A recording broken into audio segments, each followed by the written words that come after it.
as a result, what we're going to do now is we're going to bring on Marchan Zari from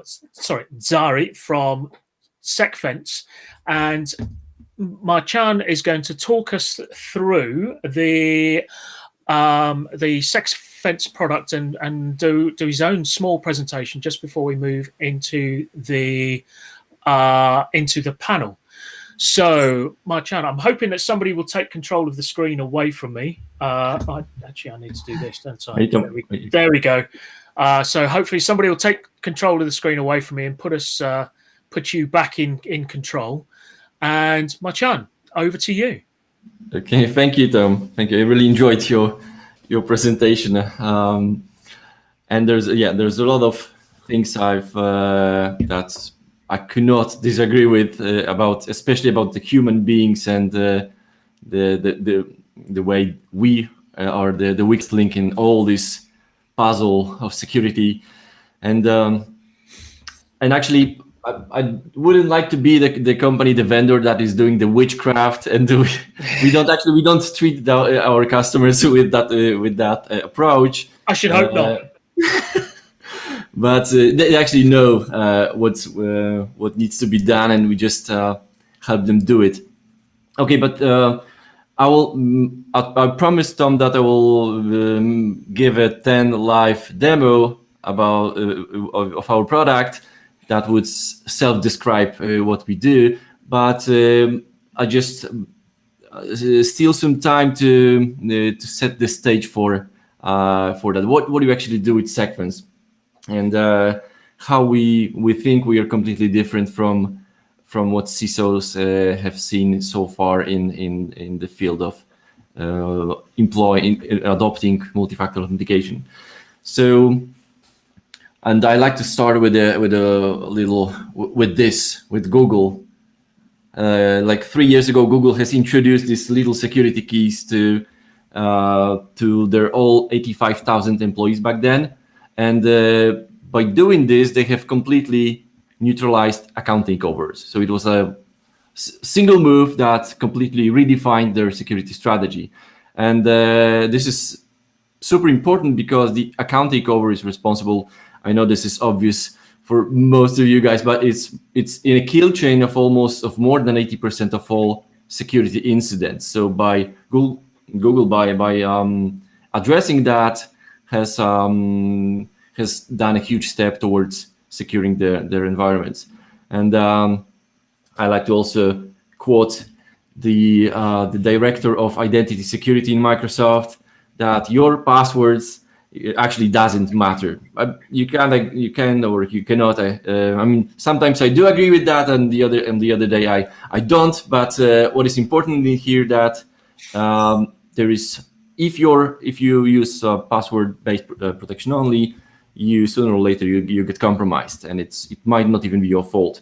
But multi-factor authentication changes a lot in that respect. And so while we've been talking to customers that we've been getting feedback from about why they don't use multi-factor authentication for their entire infrastructure. Why? So if multi-factor is the non-remedy and it comes in a various shapes and forms from the newest FIDO2 crypto keys to the old RSA tokens or biometrics, you name it. Why is this not the standard policy for your entire stack in a company? And we usually got two answers that I repeated over and over, and it's because we can't control our all technology stack, which means that we haven't. There are a lot of vendors bringing technology to our environment, and so it's not like easy to do it in a unified way. And multi-factor, on the other side, multi-factor is something that our users hate. I mean, they hate us because of our password policies, and they would hate us even more if we wanted them to type one-time passwords or so. So we've been thinking, what happened at Google that actually worked? So why Google was successful in deploying this multi-factor completely? And so we've been thinking, and there were like two facts. Google has an unlimited budget on cybersecurity and the complete control over their network, their environment, and they actually used the on the side of usability, they've used this new open standard, which is the FIDO2 security keys, or actually it was U2F back then. So it was super convenient for the user. They just touched the button on their security keys. And in most cases, the environment of our customers looks like this. So it's like a completely heterogeneous environment. And in no way you could treat it in the same way that Google could control their own environment. So we've been thinking of what we could do to help those customers, how to even this uneven landscape for them so they can create this unified second factor strategy. And so we've, instead of doing this traditional way, like if it was a pre-web era, when you had to target every application one by one, and if you had like hundreds of applications you owned, it was a really difficult task and there was not enough budget.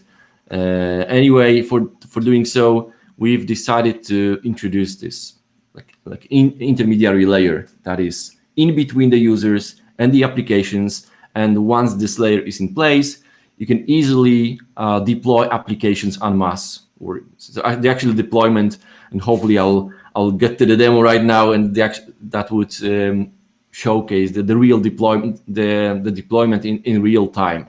And this is how long it will actually take in production when this layer was introduced at the customer site.